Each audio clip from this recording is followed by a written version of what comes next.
আমরা রাসূল করিম সাল্লাল্লাহু আলাইহি সাল্লামের জীবনের ধারাবাহিক আলোচনা শুনে আসছিলাম। মক্কার কাফেরদের এমন কোনো চেষ্টা, সাধনা, বুদ্ধি, কৌশল, পরামর্শ, প্রভাব, শক্তি ব্যয় করার বাকি ছিল না, যেটা দ্বারা তারা রাসূল সাল্লাল্লাহু আলাইহি সাল্লামকে নবুয়তের দায়িত্ব থেকে সরানোর চেষ্টা করে নাই। নবীজিকে ভয় দেখিয়েছেন, হত্যার হুমকি দিয়েছেন, নবীজির সাথে বিভিন্নভাবে সমঝোতামূলক চুক্তি করতে চেয়েছে, লোভনীয় অফার দিয়েছে যে নবীজিকে লোভে ফেলায় কোনোভাবে দ্বীনি দায়িত্ব থেকে সরিয়ে আনা যায় কিনা। তারা আপ্রাণ চেষ্টা করেছে যে কোনো না কোনোভাবে নবীজিকে তার দায়িত্ব আদায় থেকে সরিয়ে আনতে পারলে তাহলে তাদের যে ইচ্ছা যে সমাজটা কুফুরের সমাজ, মূর্তির সমাজ, লাত মানাতের সমাজ হিসাবে তারা গড়বে, এই ইচ্ছাটা তাদের পূরণ হবে। কিন্তু রাসূল সাল্লাল্লাহু আলাইহি সাল্লাম কিয়ামত পর্যন্ত আগত উম্মতকে শিখিয়ে দিলেন যে ইসলামের মূল ধারা শিরক বিরোধী, তাওহীদের পক্ষে, কোরআন সুন্নাহর পক্ষে থাকার মোকাবেলায় যত লোভনীয়, যত মোহনীয় প্রস্তাব আসুক না কেন, কোনো প্রস্তাবকে সামান্য সময়ের জন্য কি গ্রহণ করা যাবে না। এটা রাসূল সাল্লাল্লাহু আলাইহি সাল্লাম কিয়ামত পর্যন্ত আগত সকল উম্মতকে শিখিয়ে দিলেন যে তুমি যেই পরিস্থিতি থাকো না কেন, তুমি যেই দেশে থাকো না কেন, যেই সমাজে, অফিসে, যেখানে তুমি বেড়ে ওঠো না কেন, ইসলামী অনুশাসন মানতে ক্ষতি হয়, কোরআন সুন্নাহর বিধিবিধান মেনে চলতে তোমার সমস্যা হয়, এমন যে কোনো সমস্যা থেকে তোমার সামর্থ্য অনুযায়ী এড়িয়ে চলতে হবে এবং কোরআন সুন্নাহর শাসনের, অনুশাসনের মোকাবেলায় কোনো ধরনের লোভ অপারকে সামান্য সময়ের জন্য গ্রহণ করা যাবে না।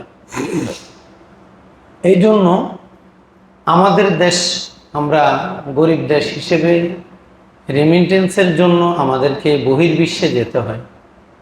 কিন্তু যে সকল দেশে গেলে নামাজ ঠিকমতো পড়া যাবে না, যে সকল দেশে গেলে রোজা ঠিকমতো রাখা যাবে না, অর্থাৎ শরীয়তের বিধান আমার ইচ্ছা মতো, শরীয়তের বিধান অনুযায়ী আমি পালন করতে পারবো না, ওই সকল দেশে রেমিটেন্সের জন্য, ওই সকল দেশে হালাল রুজির জন্য যাওয়া কিন্তু জায়েজ নেই। এখন আমাদের দেশে অনেকে কিন্তু এমন দেশে চলে যায় টাকা পয়সা উপার্জনের জন্য। উনি জানে ওই দেশে গেলে মসজিদ নেই, জুমা মসজিদ মনে করেন একটা পড়বে হলো 200-250 কিলোমিটার দূরে, অথবা মসজিদ নাই, নামাজ পড়তে পারবে না। এমন এক মালিকের অধীনে কাজে এমন বিষয় গিয়েছে যে মালিক তাকে নামাজের জন্য সময় দিবে না। জেনে শুনে এমন চাকরি করা জায়েজ নেই, জেনে শুনে এমন দেশের ভিসা নিয়ে সেখানে কাজের নামে, হালাল রুজির নামে সেখানে যাওয়া জায়েজ নেই। কারণ ইসলামের বিধান মানতে বাধা হয়, আমার সামর্থ্যের মধ্যে এমন কোনো বাধার সামনে পড়া জায়েজ নেই। হ্যাঁ, আমার সামর্থ্যের বাইরে যদি কিছু হয় যেটা এড়ানো আমার পক্ষে সম্ভব না, সেটার জন্য আল্লাহ তাআলা আমাদেরকে বলে দিলেন লা ইউকাল্লিফুল্লাহু নাফসান ইল্লা উসআহা। তোমার সামর্থ্যের বাইরে তোমার দ্বারা যে গুনাহ হবে, তোমার সামর্থ্যের বাইরে যে দ্বীনের জরুরিয়াতে দিন যেগুলো ছুটে যাবে, সেটার জন্য আল্লাহ তোমাদেরকে পাকাও করবেন না। এজন্য ইচ্ছা করে এমন দেশে, এমন কাজে, এমন চাকরিতে যোগদান করা যাবে না যেই দেশে গেলে, যেই চাকরিতে ঢুকলে, যেই বিষয় পেলে আমরা আমাদের ফরজ বিধান, দ্বীনের মৌলিক বিধানগুলো মানতে পারবো না। এই জন্য দেশের রেমিটেন্সের জন্য বিদেশে যাওয়া দরকার। দেশের অর্থনৈতিক অনেক সুবিধা, সচ্ছলতা এটার উপরে নির্ভর করে, ঠিক আছে। কিন্তু আমার জাহান্নাম ঠিক করে আমার জান্নাত হারায় দেশ বাঁচানো, এটা ইসলামের কোনো মূলনীতি না। আগে ঈমান, এরপরে দেশ। আগে দেশ না, আগে ঈমান? আগে ঈমান, আগে ঈমান হবে, এরপরে দেশ হবে। সামর্থ্যের বাইরে যেটা, সেটা তো আল্লাহ ধরবেন না। কিন্তু সামর্থ্যের মধ্যে ইমানিয়াতের ক্ষতি করা, এটা কোনো মুমিনের জন্য জায়েজ নেই এমন পরিবেশে যাওয়া। এখন মক্কার কাফেরদের যত ধরনের চেষ্টা সাধনা ছিল, সব চেষ্টা দিয়ে তারা সার্বিকভাবে ব্যর্থ হয়ে পড়ল। লোভে কাজে ধরে না। সর্বশেষ তারা নবীজিকে বললো, তাহলে ঠিক আছে, আপনার জন্য কিছু করেন, আপনি নিজের জন্য কিছু করে আমাদেরকে দেখান। নবীজি বললেন, না, পার্থিব সমৃদ্ধির মাধ্যমে ধর্মের দাওয়াত দেওয়া, অর্থাৎ পার্থিব সমৃদ্ধিকে ইসলাম ধর্মের দাওয়াতের উসিলা বানানো, ইসলাম ধর্মের প্রচারের মাধ্যম বানানো, এটা ইসলামের মূল ধারা না। ইসলামের মূল ধারা হলো আপনি ইসলামের দাওয়াত দিবেন, মানুষকে ডাকবেন ইসলামের সৌন্দর্য পেশ করে। আপনি একজনকে ঘর করে দিবেন, সে ঘরের লোভে এসে ইসলাম গ্রহণ করবে, এটা ইসলামের ধারা না। আপনি ইসলামের সৌন্দর্য তার সামনে পেশ করবেন, নামাজের সৌন্দর্য পেশ করবেন, তহারাতের সৌন্দর্য পেশ করবেন।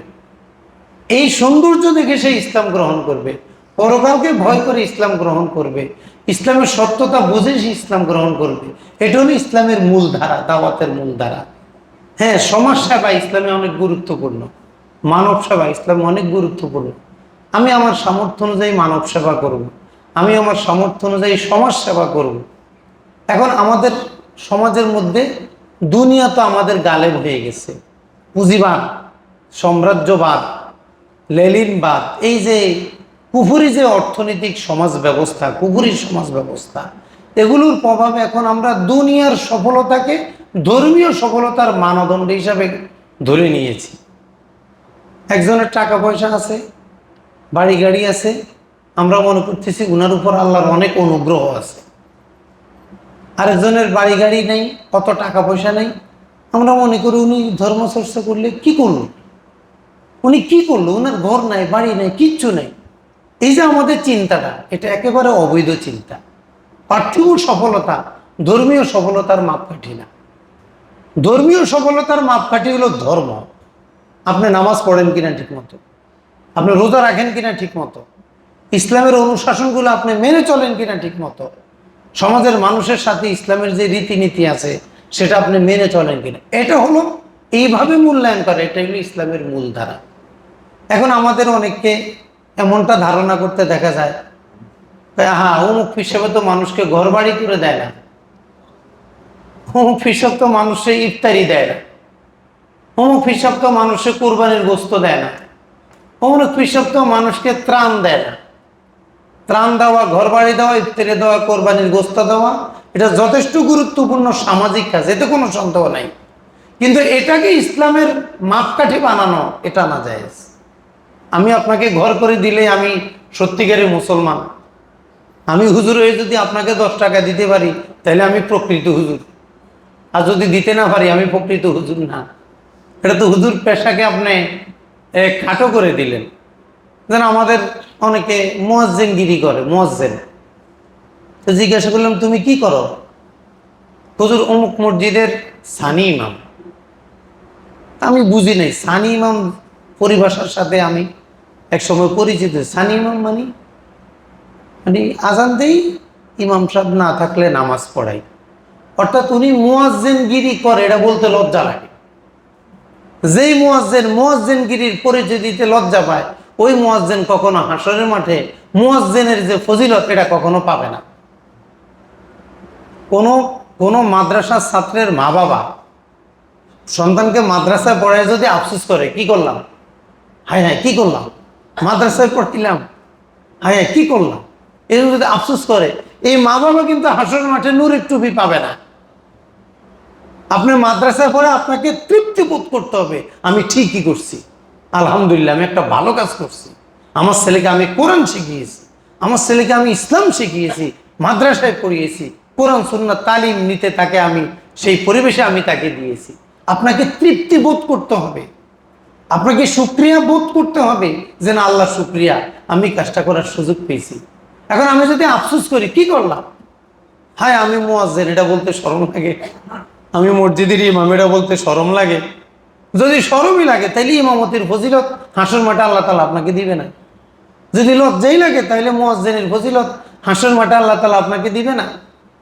আমাদের পুরো সমাজ ব্যবস্থাটা এত বেশি অর্থনীতি, এত বেশি পুঁজিবাদী, এত বেশি দুনিয়ামুখী হয়ে গেছে যে আমাদের পরকালের প্রত্যেকটা বিষয়কে আমরা পার্থিব সফলতার মানদণ্ডকে গ্রহণ করেছি দুনিয়ার মানদণ্ডকে গ্রহণ করেছি পরকালীন সফলতার মাপকাঠি হিসাবে। এটা কেমন কথা, কেমন আচরণ এটা, যে টাকা পয়সা এখন আমাদের সফলতার মূলনীতি?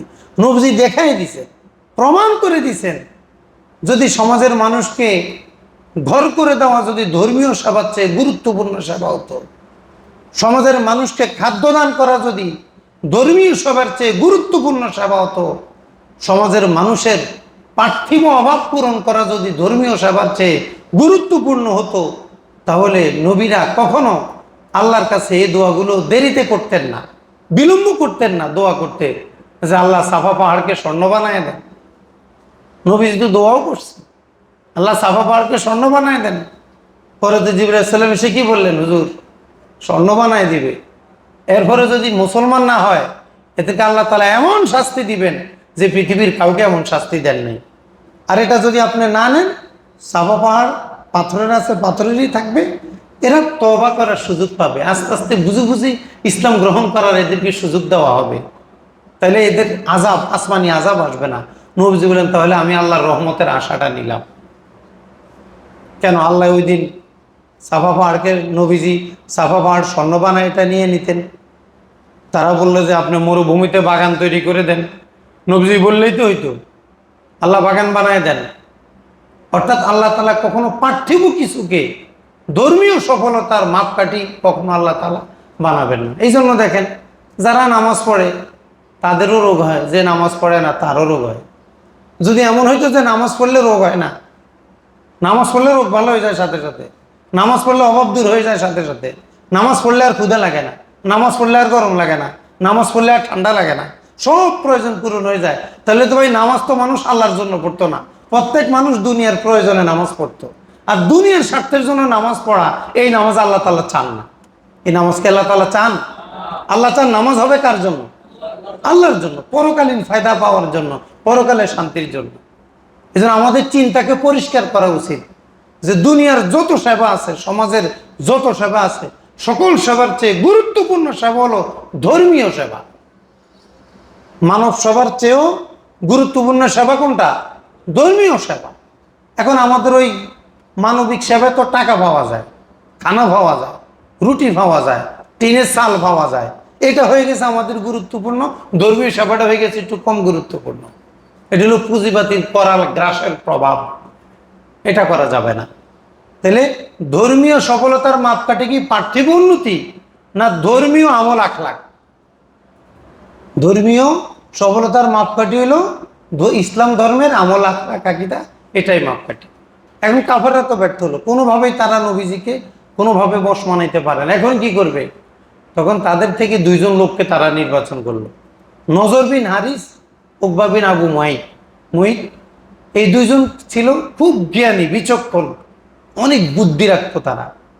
এই দুইজনকে বললো, তোমরা মদিনায় যাও। মদিনায় আহলে কিতাব থাকে, ইহুদিরা থাকে, তারা তাওরাত কিতাবের পারদর্শী।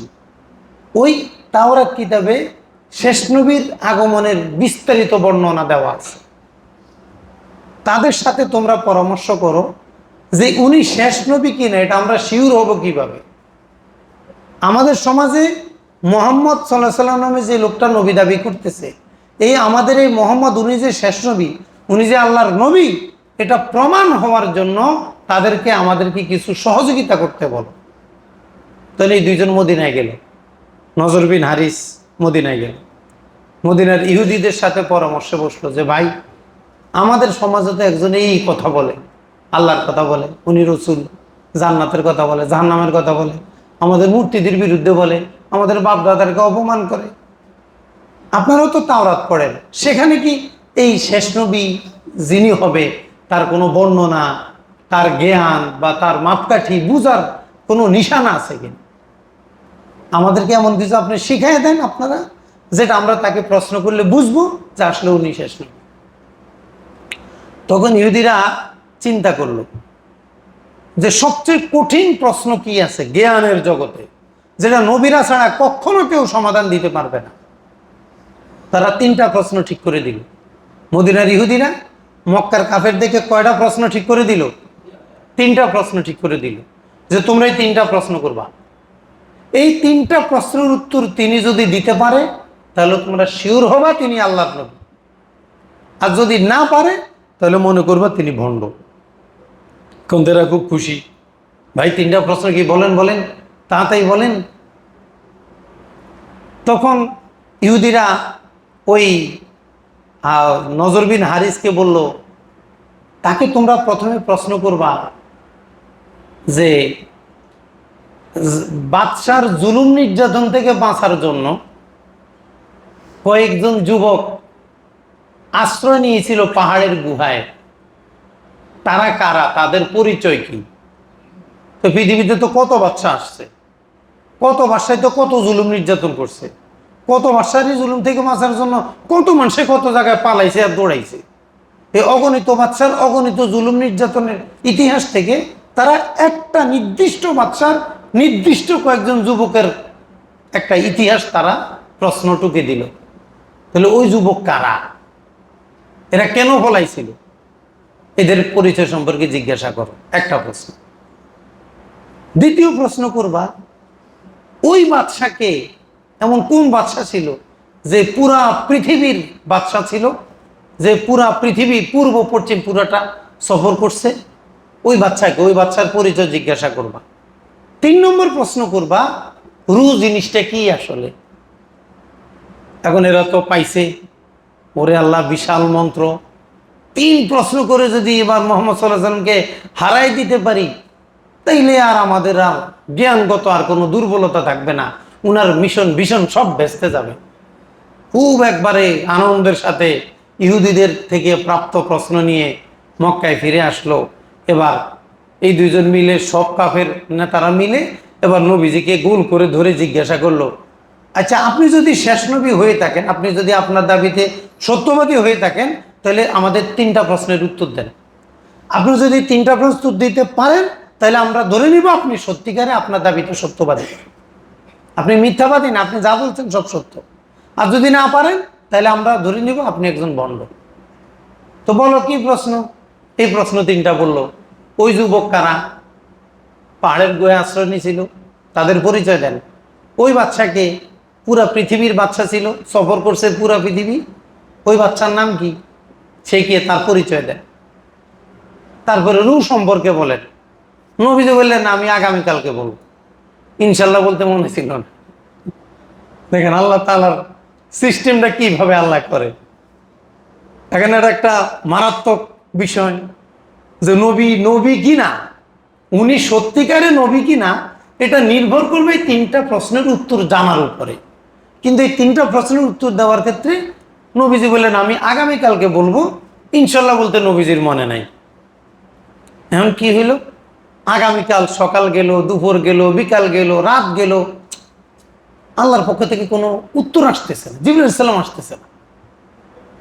পরের দিনও কোনো খবর নাই, জিবরাইল আলাইহিস সালাম আসার কোনো নামগন্ধ নাই, সিগন্যাল নাই, কিচ্ছু নাই। একদিনে যখন নবীজি বলছেন পরের দিন বলবো, পরের দিন যখন ওভার হয়ে গেল, এখন মক্কার মধ্যে কথা ছড়াই দিল সে মিথ্যা, মোহাম্মদ মিথ্যাবাদী। কেন? সে বলছে উত্তর দিবে, এখন উত্তর দেয় না। এই নবীজি না আবার তথ্য সন্ত্রাস শুরু করে দিল তারা, এই নবী মিথ্যা, এই সে হইছে, সে আসলে ঠিক না, তার জ্ঞান নাই। যারা আলে কিতাব, যারা আসমানি কিতাব বিশেষজ্ঞ, তারাই বলছে 3টা প্রশ্নের উত্তর পারলে সে হক হবে, আর সে বাতিল হবে। এখন সে 3টা প্রশ্নের উত্তর দিতে পারতেছে না। যদি হক হইতো, সত্য হইতো, তাহলে সে দিতে পারতো। যেহেতু এখন দিতে পারতেছে না, তাহলে সে মিথ্যা। এতদিন সে যত বাহাদুরি দেখিয়েছে, কোরআন দিয়ে, বাহাদুরি দিয়ে, বিভিন্নভাবে সব মিথ্যা, এগুলা কিচ্ছু সঠিক না। আর এগুলা একদিন যত যায় তত ছড়ায়, আরেকদিন যত যায় তত ছড়ায়। এভাবে 1 দিন 2 দিন 3 দিন যাইতে যাইতে যাইতে 14 দিন ওভার হয়ে গেল। কতদিন? ওই আসে না। নবীজি তো চিন্তায়, পেরেশানে, লজ্জায়, কি অবস্থা, আমি কিভাবে মুখ দেখাবো মানুষদেরকে। আমি বলছি আগামীকালকে উত্তর দিব, নবীজিও সমস্যাটা বুঝতে পারতেছেন না যে সমস্যাটা কোথায় হইল। 15 দিন পরে জিবরাইল আলাইহিস সালাম আসলেন। আসার পরে নবীজি জিজ্ঞাসা করলেন ঘটনা কি, আপনি এত বিলম্ব করলেন কেন? আমি তো একটা চ্যালেঞ্জের মুখে ছিলাম, এখন বলতে হবে, অ্যান্সার দিতে হবে, তা আপনি আসলেন না কেন, বিলম্ব করলেন কেন? যখন আল্লাহ রাব্বুল আলামিন সূরা মরিয়মের 64 নং আয়াতে জিবরাইল আলাইহিস সালামের কথাটা এভাবে ব্যক্ত করলেন, ওমা নাতানাজ্জালু ইল্লা বিআমরি রাব্বিক। হুজুর, আল্লাহর আদেশ ছাড়া তো আমি আপনার কাছে কখনো আসতে পারি না। আল্লাহ যখন চান তখন আমি আসি, আমি তো মন চাইলে আসতে পারি না। আমার এখন মন চাইছে এখন আসবো, বিষয়টা এমন না। আল্লাহ পাঠাইলে আমি আসতে পারি। লাহু মা বাইনা আইদিনা ওয়া মা খালফানা ওয়া মা বাইনা যালিক ওয়া মা কানা রাব্বুকা নাসিয়া। আল্লাহর কাছে সব ক্ষমতা, আর আল্লাহ কিছু ভুলে যান না। অতএব টেনশনের কোনো কারণ নাই। আল্লাহ যখন যা দরকার সেই হিসাবেই আপনার কাছে পাঠাবেন। এরপরে আল্লাহ তাআলা কোরআনের সত্যতার জন্য সূরা কাহফের শুরুর আয়াতগুলো অবতীর্ণ করলেন, নবীজিকে শান্ত করলেন যে ওহি কোরআন, এটা আল্লাহর পক্ষ থেকে, এতে সন্দেহের কোনো কারণ নাই। এবার উত্তরগুলো শোনার আগে আপনার একটা নসিহত শুনতে হবে। কি নসিহত? আপনি যে বলছিলেন যে আগামীকালকে উত্তর দিবেন, আপনি তো হুজুর ইনশাল্লাহ বলেন নাই। তখন আল্লাহ রাব্বুল আলামিন সূরা কাহফের 23 থেকে 24 নং আয়াত নাজিল করে নবীজিকে নসিহত করলেন, ওয়ালা তাকুলান্না লিশাইইন ইন্নী ফাইলুন যালিকা গাদা। আপনি বলবেন না আগামীকালকে এটা করব, ইল্লা ইনশা আল্লাহ, ইনশাআল্লাহ বলা ছাড়া। মানে ভবিষ্যতে আমরা যদি কিছু করি কি বলবো? ইনশাআল্লাহ। তো পকেট ভরা টাকা, গরুর বাজারে যাইতেছে গরু কিনতে, কই যাও? গরু কিনতে যায়, গরু কিনবো, ইনশাল্লাহ বললো না? পকেটে তো টাকা আছে, অসুবিধা কি? গেছে বাজারে, গরু টরু সব ঠিক করলো, ওখানে হাত দিয়া থেকে পকেটে যত হাত ঢুকায়, হাত কেবল ঢুকতেই আছে। কিরে ঘটনা কি? পকেটের তলা সহ কেটে পুরা টাকা পয়সা নিয়ে গেছে। বলেন এখন কি অপমান! মুখ বেজার করে আবার দোস্তের সাথে দেখা, কিরে দোস্ত গরু কিনলেন না? তো ইনশাল্লাহ টাকা হারা গেছে। কি এখন কি ইনশাল্লাহ বলার সময়? ইনশাল্লাহ টাকা চোরে নিয়ে গেছে না, এখন বলার সময় না। তাহলে আল্লাহ তাআলা কোরআনে কি শিখালেন? যে তোমাদের যে আমাদের যে ইসলামী যে পরিভাষাগুলো, আমাদের যে সম্বোধনগুলো, এগুলো আমাদেরকে টিকিয়ে রাখতে হবে। কেউ ভালো একটা কিছু করলে মাশাআল্লাহ। এখন আমাদের সমাজে এটা নাই, আর অনেক ভালো কাজ করছো, সেই একবার একের কাজ হয়েছে, একের কাজ। তো কি হইলো? একের কাজ হয়েছে, তুই মাশাআল্লাহ কোথায়? অর্থাৎ আমরা আমাদের মুসলমানদের মুখ থেকে ইসলামী যে শব্দগুলো, এগুলো কিন্তু উঠে গেছে। এখন মাশাআল্লাহ নাই আমাদের সমাজে। মাশাআল্লাহ একজনের বাসায় আপনি দেখলেন যে পেয়ারা গাছে ছোট্ট একটা পেয়ারি গেছে, এই বড় বড় সুন্দর পেয়ারা ধরছে। আমরা বললো ওরে বাবা রে, কি সুন্দর পেয়ারা রে, ওরে বাবা রে, মাশাআল্লাহ নাই। ও পরের দিন দেখবেন পেয়ারা চেহারা হলুদ হয়ে ফসে গেছে। এটার বলে মুখ দোষ। আমাদের সময় এটারে কি বলে? আমাদের সমাজে বলে মুখ দোষ। আসলে এটা মুখে দোষ না, দোষটা হইলো চোখে। ইন্নামাল আইনু হাক্কুন, সহিহ হাদিসে নবীজি বলেন ইন্নামাল আইনু হাক্কুন, চোখ দোষ, নজর, এটা যে তাসির আছে এটা সত্য। এই জন্য দেখবেন কিছু মানুষ আছে তাকাইলে একবারে জিনিস পৌঁছে যায়। একটা ফুটফুটে সুন্দর চেহারার অধিকারী একটা ছেলে, কিছু লোক আছে ওর দিকে যদি তাকায় না, একটু পরে দেখবেন ওর ডায়রিয়া ছুটে গেছে, চেহারা শুকিয়ে গেছে। তো এই জন্য দেখতাম আমারে মাঝে মধ্যেই বাড়িতে ফল টল ধরলে কাপড় চোপড় দিয়ে ঢেকে রাখতো। তো বুঝতাম না, ফল তো গাছে ধরছে, আমিও তো খাবো না, তো ঢাকে কোন দুঃখে? এটা ঢাকা দরকারটা কি? পরে দেখলাম যে আমাদের একজন দাদু ছিল নাকি, উনি নাকি কোনো ফলের দিকে তাকাইলে এটা পরের দিন পৌঁছে যাইত। পরে তো যখন কিতাব করলাম ইন্নামাল আইনু হাক্কুন, ওরে বাবা রে বাবা, এই সেই নজর, যে নজর লাগলে সব পৌঁছে যাবে। তাহলে এখন আমাদের মুখে যদি মাশাআল্লাহ বলতাম, তাহলে কিন্তু চোখ দোষটা লাগে না। তাহলে আমরা কি বলবো? ভালো কিছু দেখলে কি বলবো? মাশাআল্লাহ, মাশাআল্লাহ বলবো। কি চেষ্টা করবেন না ইনশাআল্লাহ? আপনি বলতে হবে, আপনার বিবি বলতে হবে, আপনার মেয়ে বলতে হবে, আপনার ছেলে বলতে হবে, আপনার কর্মচারীরা বলতে, আপনার অফিসের লোকেরা বলতে হবে মাশাআল্লাহ। একটা ছেলে পড়া পারছে, আপনি শিক্ষক, একজন ছাত্র আপনার পড়া ঠিকমতো আদায় করতে পারছে, আপনি বললেন খুব ভালো পারছো, ধন্যবাদ ধন্যবাদ ধন্যবাদ, মাশাআল্লাহ করি? মাশাআল্লাহ নাই, বলতে মাশাআল্লাহ তোমার আজকে পড়াটা খুব সুন্দর হয়েছে, শুকরিয়া, আল্লাহ শুকরিয়া। এই যে আল্লাহ শুকরিয়া, মাশাআল্লাহ। আশ্চর্য কিছু দেখলে সুবহানাল্লাহ, আশ্চর্য কিছু দেখলে কি ওরে বাবা রে, এটা কি? হ্যাঁ, ওরে বাবা রে আছে নাকি এখানে? এটা কি? এটা কোন খারাপ? আশ্চর্য কিছু দেখলে কি বলবো? ওরে বাবা রে। কি বলবো? সুবহানাল্লাহ। আশ্চর্য কিছু দেখলে সুবহানাল্লাহ। আর ভালো কিছু, কারো কোনো প্রতিভা দেখলে মাশাআল্লাহ। কি বলবো? আর যখন আমরা ভালো কিছু করতে পারবো, একটা কাজ করতে পারছি, তখন আমরা বলি আলহামদুলিল্লাহ। আপনি সফর করে নিরাপদে আসছেন, ইনশাল্লাহ আসতে পারছি, হয়েছে কথা? ইনশাল্লাহ আসতে পারছি না আলহামদুলিল্লাহ আসতে পারছি। মুসলমান জানেই না কোন জায়গায় সুবহানাল্লাহ, কোন জায়গায় আলহামদুলিল্লাহ, কোন জায়গায় মাশাআল্লাহ, সুবহানাল্লাহ বলি। আরে আপনি সুবহানাল্লাহ বলছেন কেন? হয়তো আযাবের ঘটনা চলতেছে, সুবহানাল্লাহ বলে আমরা তো কবি নাউজুবিল্লাহ।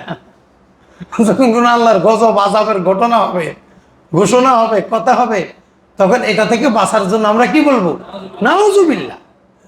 এখন আমাকে এই পরিভাষাগুলো আমাদের চর্চা না থাকতে আমাদের ছেলেরা খেলোয়াড়দের নাম জানে, স্পিন বোলারকে, পেস বোলারকে, ফুট বোলারকে, এই যুগের ম্যারাডোনার নাম কি, ওই যুগের ম্যারাডোনার নাম কি, তার কত ইঞ্চি কত ফুট লম্বা, কিভাবে কি করলো সব জানে।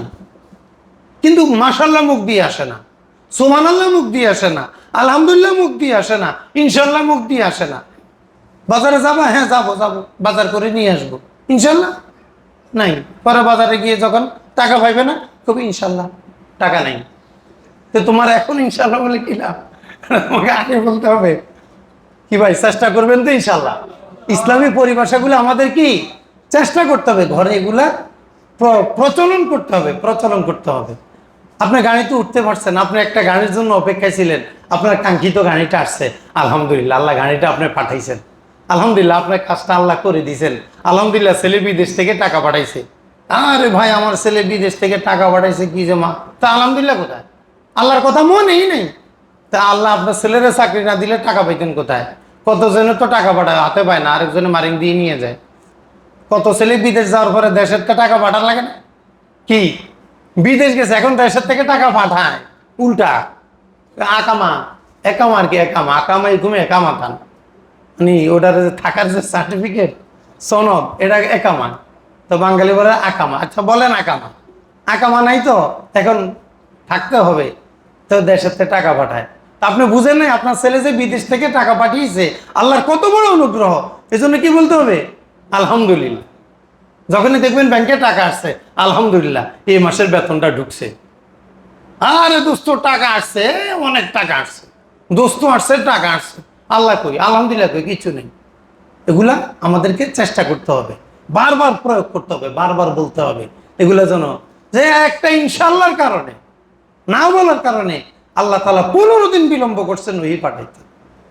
তখন জিবরাইল আলাইহিস সালাম নবীজিকে ওয়াজ করলেন যে আল্লাহ তাআলা তো ইনশাল্লাহ পছন্দ করে, আপনি যে ইনশাল্লাহ বলেন নাই, এই জন্য আসতে বিলম্ব হয়েছে। ওয়াজকুর রব্বাকা ইযা নাসিতা, আপনি যখন ভুলে যাবেন তখন আল্লাহর কথা স্মরণ করবেন, এটা হলো আপনার শক্তি। তো সামনে থেকে আর কখনো এটা করা যাবে না। এখন তো জিবরাইল আলাইহিস সালাম নিয়ে আসলেন। এখন ওই যে 3টা প্রশ্নের উত্তর, এতদিন পুরা মক্কায় তথ্য সন্ত্রাস চালিয়েছে, এই মোহাম্মদ এই সে পারে না।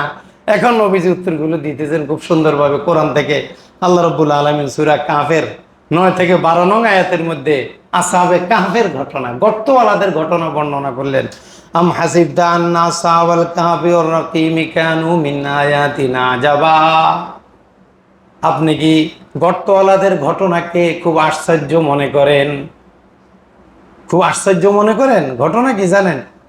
ইজ আওয়াল ফিতিয়াতু ইলাল কাহফি ফাকালু রাব্বানা আতিনা মিন লাদুনকা রাহমা ওয়া হাইয়্যি লানা মিন আমরিনা রাশাদা। তারা তাওহীদের আকীদায় প্রতিষ্ঠিত ছিল, সহিহ ঈমানের উপরে প্রতিষ্ঠিত ছিল। এই 7 জন যুবক ওই জালেম বাদশার জুলুম থেকে বাঁচার জন্য তারা পাহাড়ের গুহায় আশ্রয় নিয়েছে। আশ্রয় নিয়ে তারা আল্লাহকে বলল, আল্লাহ আমাদের বিষয়টা আপনি ঠিক করে দেন, আমরা তো ঈমানের কারণে সমাজে থাকতে পারি না, এই সমাজের বাদশা আমাদেরকে মেরে ফেলবে, আমাদের এই সমস্যাটা আল্লাহ আপনি একটু গুছাইয়ে দেন। ওয়াইলানা মিন আমরিনা রশাদা, আল্লাহ আমাদের বিষয়টা আপনি একটু ঠিক করে দেন, যথাযথভাবে করে দেন। ফাদরাবনা আলা আযানিহিম ফিল কাহফি সিনিনা আদাদা, আমি তাদেরকে ঘুম পাড়ায় দিলাম, ঠিক আছে তোমরা শুধু ঘুমাও। 300 বছর চলে গেছে এক ঘুমে। কয়শো বছর? 300 বছর চলে গেছে। নবীজি বললেন, আমার কাছে আসে ওহী, আর আমারে তোমরা জ্ঞান দিয়ে প্রশ্ন করো, তাহলে শুনো সেই গর্তওয়ালাদের ঘটনা। তারা ছিল এই কয়জন? তারা এইভাবে ঘুমায় গেছে, বাচ্চার জুলুম থেকে বাঁচার জন্য পাহাড়ের গর্তে ঢুকছে, আল্লাহ তাদের কানের উপরে পর্দা ফেলাই দিছে। এরপরে অনেক দিন পরে এরা ঘুম থেকে উঠে দেখে, বাজারে গিয়ে দেখে মুদ্রার মিল নাই। ওনাদের পকেটে যে মুদ্রা আছে, এই মুদ্রা এখন ওই সমাজে চলে না। এটা হলো 300 বছর আগের মুদ্রা। কি পাকিস্তান পিরিয়ডের টাকা দিয়ে এখন সমাজে চাইল কিনা যায়? মুদ্রা চেঞ্জ হয়ে গেছে না? এটা বিশাল ঘটনা। আবার এক সময় হলে আমরা তখন ইনশাল্লাহ ওটা বলবো। তাহলে আসাবের ঘটনার উত্তর নবীজি দিয়ে দিলেন তাদেরকে। এরপরে ওই বাচ্চাকে, যে বাচ্চা পুরা পৃথিবী কর্তলগত করেছেন, পুরা পৃথিবী সফর করেছেন, এবার আল্লাহ তাআলা নবীজিকে বলে দিলেন, ওয়ায়াসআলুনাকা আন যিল করনাইন। ও তোমরা বাদশা জুলকারনাইন সম্পর্কে জিজ্ঞাসা করছো? তারা বললো যে ওই বাদশাকে পুরা পৃথিবী যে সফর করেছে, নবীজি ওই বাদশার নাম কি? বাদশার নাম কি? বাদশা জুলকারনাইন। কুল সাআতলু আলাইকুম মিনহু যিকরা। বলছি তার সব বর্ণনা তোমাদেরকে খুলে খুলে বলছি। ইন্না মাক্কান্না লাহু ফিল আরদি ওয়া আতাইনাহু মিন কুল্লি শাইইন সাবাবা। আমি তাকে পুরা পৃথিবীর বাদশা বানিয়েছি, পুরা পৃথিবী পরিচালনার জন্য যা যা দরকার সব আমি তাকে দিয়েছি। আল্লাহ তাআলা নিজে থেকে নেসবত করে বলেছেন, ও বাদশা সম্পর্কে আমার নবীকে জিজ্ঞাসা করছে তোমরা, এই শুনো বাদশার ঘটনা। দিয়ে দিলেন উত্তর, বাদশা জুলকারনাইনের ইতিহাস। সে কি করছে, সে ইয়াজুজ মাজুজের মাঝে আর আমাদের মাঝে একটা প্রাচীর তৈরি করে দিয়েছে। পুরা ঘটনা আল্লাহ তাআলা সংক্ষেপে একটুর মধ্যে বলে দিলেন। ও রূহ সম্পর্কে তোমরা জিজ্ঞাসা করছো, এখন আল্লাহ তাআলা বলছেন সূরা বনী ইসরাঈলের 85 নং আয়াতের মধ্যে, ওয়ায়াসআলুনাকা আনির রূহ। নজর বিন হারিস, উকবা বিন মুইত আপনাকে রূহ সম্পর্কে জিজ্ঞাসা করবে। আপনি নবী হয়ে থাকলে বলেন রূহ জিনিসটা কি? এখন আল্লাহ তাআলা উত্তর দিচ্ছেন, কুলির রূহু মিন আমরি রব্বি। বলে দেন আপনি রূহ আল্লাহর আদেশে সৃষ্ট। রূহটা কি? আল্লাহর একটা সৃষ্টি। রূহটা কি? আল্লাহর একটা সৃষ্টি। ওমা উতীতুম মিনাল ইলমি ইল্লা কালিলা। তোমরা তো কিছুই জানো না। তোমরা তো কি কিছুই জানো না। সব জ্ঞান কার কাছে? সব জ্ঞান আল্লাহর কাছে। সব জ্ঞান আল্লাহর কাছে। এই জন্য নবীজি একবার সাহাবায়ে কেরামকে বলেছিলেন, সালুনি সালুনি, কার কি দরকার জিজ্ঞাসা করো, আমাকে জিজ্ঞাসা করো। জানো আমার কাছে কি পরিমাণ জ্ঞানের ভান্ডার আছে। পৃথিবীর এমন কোন জ্ঞান নাই যে জ্ঞান আল্লাহ তাআলা নবীজিকে দেন নাই। এমন কোন জ্ঞান নেই। সালুনি সালুনি, জিজ্ঞাও। কি জিজ্ঞাবা জিজ্ঞাও, কার কি প্রশ্ন জিজ্ঞাও, জ্ঞান দিয়ে ঠেকাবা ঠেকাও। চ্যালেঞ্জ দিয়ে দিলেন নবীজি। আর আল্লাহ তাআলা তো কোরআনকে নিয়ে আরো চ্যালেঞ্জ দিয়েছে বিভিন্ন সময়। তাহলে প্রশ্ন করছিল কয়টা? নবীজিও তিনটার কি উত্তর তাদেরকে দিয়ে দিলেন। এখন তো এই যে 15 দিনে যে একটা পরিবেশ তাদের হয়েছিল তাদের পক্ষে, এখন 15 দিন পরে যখন ওহির উত্তর দিয়ে দিলেন নবীজি সাল্লাল্লাহু আলাইহি সাল্লাম, এখন তা তাদের সকল কিছু মিসমারে গেছে। হায় হায়, আমরা তো মনে করছিলাম এতদিন পরে 3টা পয়েন্ট পাওয়া যাবে, কতভাবে মোহাম্মদকে নিয়ে খেললাম, কিন্তু গেমে তো জিততে পারি না। এতদিন মনে করছিলাম এখন বোধহয় তাকে হারায় ফেলবো, কিন্তু তিনটার বিস্তারিত উত্তর তিনি আল্লাহ তাআলার পক্ষ থেকে ওহির মাধ্যমে সবগুলোর উত্তর দিয়ে দিলেন। তাহলে রাসূল সাল্লাল্লাহু আলাইহি সাল্লামের কাছে জ্ঞান ছিল কি ছিল না? মক্কার কাফেরেরা 3টা প্রশ্ন উত্তর পাইছে কি পায় নাই? পাইছে না? এরপরে ঈমান আনা। এতদিন তো বলছে যদি বলতে পারেন ঈমান আনবো। এখন এই জন্য আবু জাহেলের ওই স্বীকৃতি সঠিক। যখন তাকে জিজ্ঞাসা করা হলো, দোস্ত এই মাঠে আমি আর তুমি ছাড়া কেউ নাই, তুই বলো তো মোহাম্মদ যা বলে আসলে কি এগুলা ঠিক? তোমার আসলে অরিজিনাল বিশ্বাসটা কি? কয় কি বলো? আজকের সূর্য উঠছে এটা যেমন সঠিক, মোহাম্মদ যা বলে সব কথা এর সাথে বেশি সঠিক। তো ঈমান আনো না কেন? আমার তো দাদাগিরি থাকবে না। তো মোহাম্মদ তো আরেক বংশের, আমি আরেক বংশের। আমার বংশীয় মর্যাদা যদি অক্ষুণ্ণ রাখতে হয় তাহলে আমি আরেক বংশের লোকের কাছে বায়াত হবো কেন? এই জন্য বায়াত হইতে হয়, কারো অধীনে থাকতে হয়, অহংকারকে দমানোর জন্য। কি দমানোর জন্য? অহংকার দমানোর জন্য অধীনে থাকতে হয়। তাহলে রাসূল সাল্লাল্লাহু আলাইহি সাল্লাম জ্ঞান জগতের সব উত্তর তাদেরকে দিয়ে দিলেন, যেটা দিয়ে তারা আটকাতে চেয়েছিল। এভাবে তারা বিভিন্নভাবে নবীজিকে পেরেশানির মধ্যে ফেলতে চেয়েছিল, কোনোভাবেই তারা পারে নাই। তাহলে আমরা শিখলাম যে রাসূল সাল্লাল্লাহু আলাইহি সাল্লামের কাছে তারা যত লোভনীয় মোহনীয়, যত ধরনের ভয়াবহ যত প্রস্তাব দিয়েছে, কোনো প্রস্তাব দিয়ে তারা নবীজিকে তার দায়িত্ব থেকে সামান্য সময়ের জন্য সরাইতে পারে? বলেন, কোন নবী কি তাদের দায়িত্ব পালনের ত্রুটি করেছেন? কোন নবী কি তাদের দায়িত্ব পালন থেকে সরে আসছেন? কোন নবী সরে আসে নাই। এখন কেউ যদি মনে করে নবীরা তাদের দায়িত্ব পালনে ত্রুটি করছেন, তাহলে কি সঠিক মুসলমান না ভ্রান্ত মুসলমান? ভ্রান্ত মুসলমান। এই জন্য মানব সেবার চেয়ে আকীদার সেবার গুরুত্ব বেশি। মানব সেবার গুরুত্ব বেশি না আকীদার গুরুত্ব বেশি? আকীদার গুরুত্ব বেশি। এই জন্য আমি অনেক কিছু দিয়ে দিই। এই জন্য আমি ভালো হুজুর, এই মাপকাঠিটা সঠিক না। আগে জানেন আমার আকীদা কি, এরপরে আপনি বলবেন আমি ভালো না খারাপ। আমার আকীদা ঠিক আছে কিনা, আমার ইমান ঠিক আছে কিনা, আমার আমল আখলাক ঠিক আছে কিনা, এটা হইলো মাপকাঠি। এখন আমি খুব দান করি, পকেটের টাকা সবারই বিলে দিই, আর উনি অনেক ভালো। কেমনে ভালো? কয় দান করে। তো দান করলে তো একেই ভালো, এটার ভালো কি আছে? পাইলে তো সবার কাছে ভালো লাগে। তাইলে মানব সেবার অনেক গুরুত্ব আছে, কিন্তু এর চেয়ে বেশি গুরুত্ব হলো ধর্মীয় সেবা। একটা মাদ্রাসা করার গুরুত্ব বেশি, একজন মানুষকে দাওয়াত দিয়ে বেনামাজিকে নামাজি বানানোর গুরুত্ব বেশি, বাতিল আকীদা থেকে সরিয়ে না হক আকীদার অনুসারী বানানো, এটার গুরুত্ব বেশি। আমরা রাসূল সাল্লাল্লাহু আলাইহি ওয়াসাল্লামের জীবনী জেনে জেনে, ইসলামের ইতিহাসটা জেনে জেনে আমরা ইসলামকে যথাযথভাবে মেনে চলবো। আল্লাহ তাআলা আমাদের সকলকে তৌফিক দান করুক, আমিন। আসসালামু আলাইকুম ওয়া রাহমাতুল্লাহি ওয়া বারাকাতুহু।